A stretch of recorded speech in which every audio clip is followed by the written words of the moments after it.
What's up, everyone? I'm Marilee Blair, and I'm a serious travel addict as I've been to 54 countries so far. And today, I'm going to talk to you about Florence, Italy. Florence, known as Firenze in Italian, is a historic city often considered the birthplace of the Renaissance.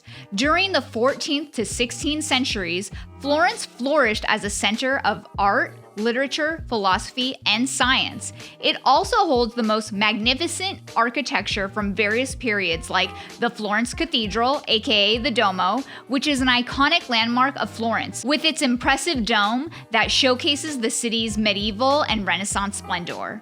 This past April was my third trip to Florence, so I feel like I'm a pretty good expert in Florence. So here are some of my travel tips for hotels, things to do, food, and transportation. For hotels, the first Florence trip we went in March 2015, we stayed at the Hotel Palazzo Ricasoli. It was included in an Italy package deal that we got with the travel company we used to be members of. So it included this hotel for 5 days and 4 nights, free daily breakfast, free minibar, free daily dinner with glass of wine, and a half-day Florence city tour and a free guided tour with ticket to the Uffizi Gallery. Cost was $898.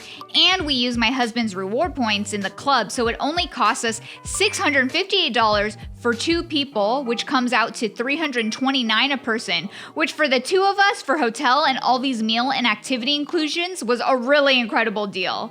For our second Florence trip in April 2023, we stayed at a 4-star hotel called Plaza Hotel Lucchesi, and it had the most amazing view of the Duomo and all of Florence, which was why we chose it, where you could have drinks on the rooftop, enjoy a pool with a gorgeous view, and be across from the Florence River.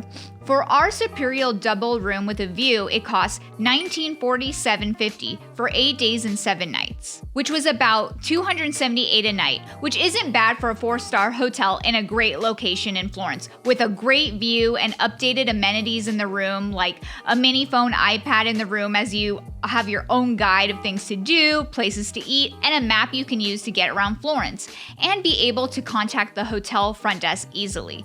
We booked this through our More Life membership, so I'll make sure to leave my affiliate link in the description of this video.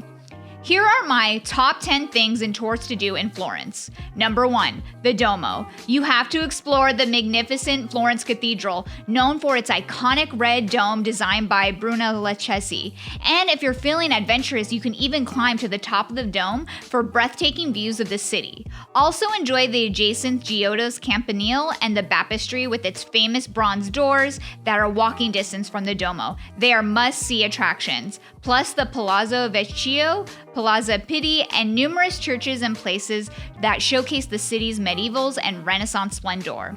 Number 2, you have to go to the Uffizi Gallery. Immerse yourself in Renaissance art at the Uffizi Gallery, where you will get to admire masterpieces by Botticelli, Michelangelo, Raphael, and Leonardo da Vinci, and many other renowned artists. Number 3, the Galleria dell'Accademia. You have to see this. It's one of the most famous sculptures in the world that's there, which is Michelangelo's David. It's truly beautiful to see in person, and you can appreciate the incredible craftsmanship of the Renaissance masterpiece.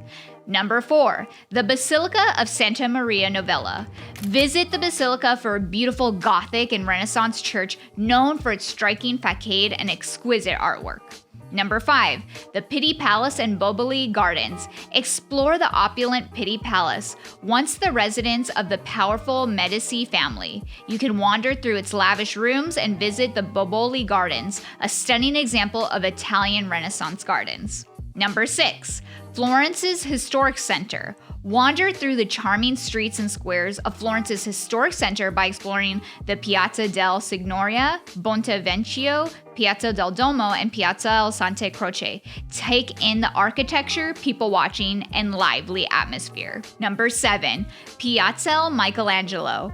It offers one of the best panoramic views of Florence, allowing you to admire the city's stunning skyline. From the square, you can see iconic landmarks such as the Florence Cathedral, Domo, Palazzo Vecchio, Ponte Vecchio, and the Omio River. The sweeping vista provides a fantastic photo opportunity for all tourists, and it's a really romantic view to share with a lover at night.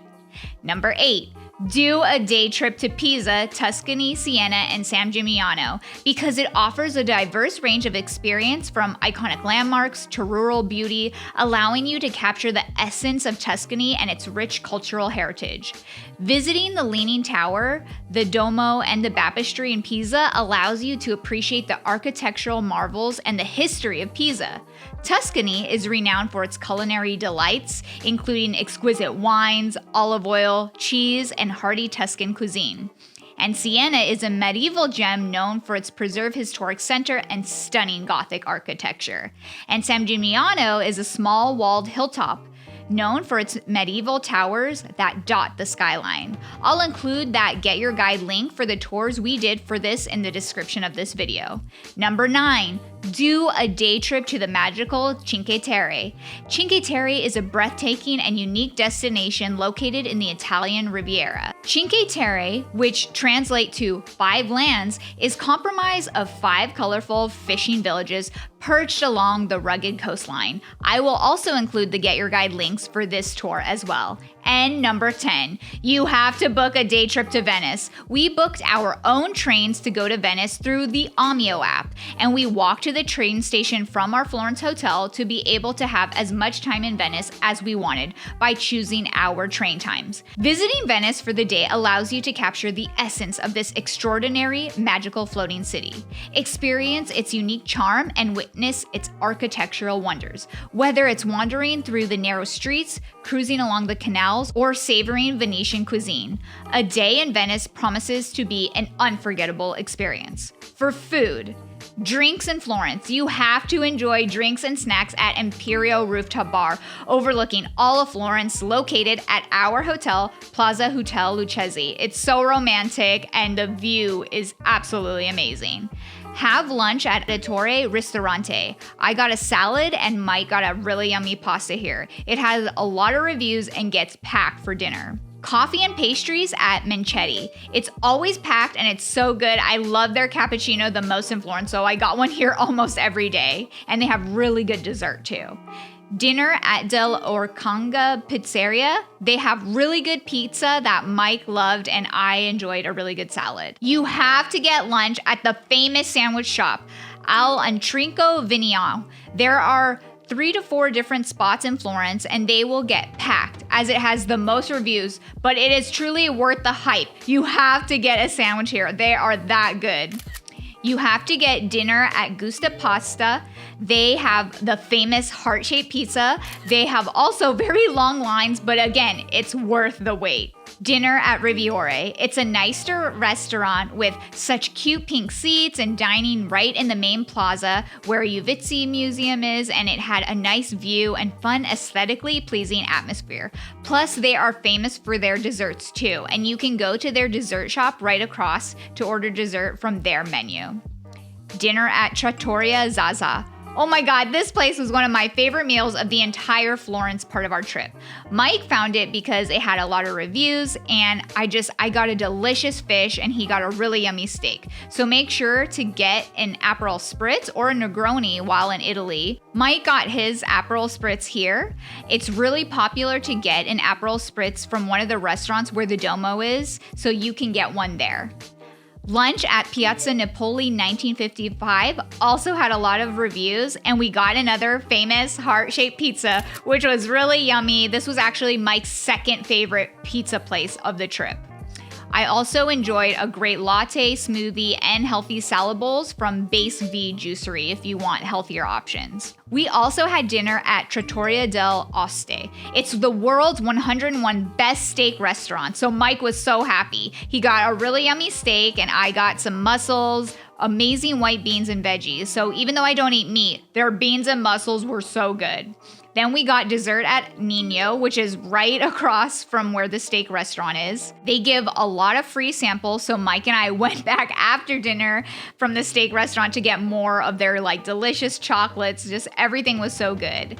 And gelato. The first night we went to get gelato at Gelateria Arganagnol in the main Florence Plaza where Uffizi Museum is, since there was a long line and it was really good. But you have to go to our favorite gelato spot we went to multiple times while we were in Florence called Venci. You have to go to get Venti Gelato. We fell in love with it and we got so excited because they have so many locations all over Florence and nothing compares to it. They have dairy-free options, and for dark chocolate lovers like me, you can get dark chocolate gelato and dark chocolate filling, and of course milk chocolate for milk chocolate lovers. And they dip part of the cone in chocolate, chocolate inside the cone, and a chocolate small bar on top of it. It's the creamiest, most delicious gelato I have ever had in my life. Transportation.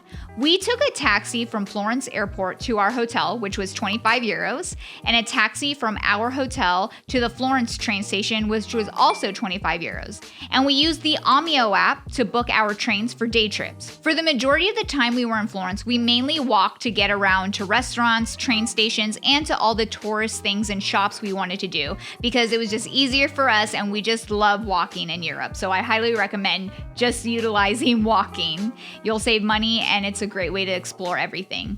Thank you all for exploring the world one video at a time with me, your own personal bougie budgeter. Don't forget to subscribe and hit the like button, and look for brand new episodes every Wednesday. And for all helpful info I mentioned, or to book any of my travel services on Patreon, read them in my description below.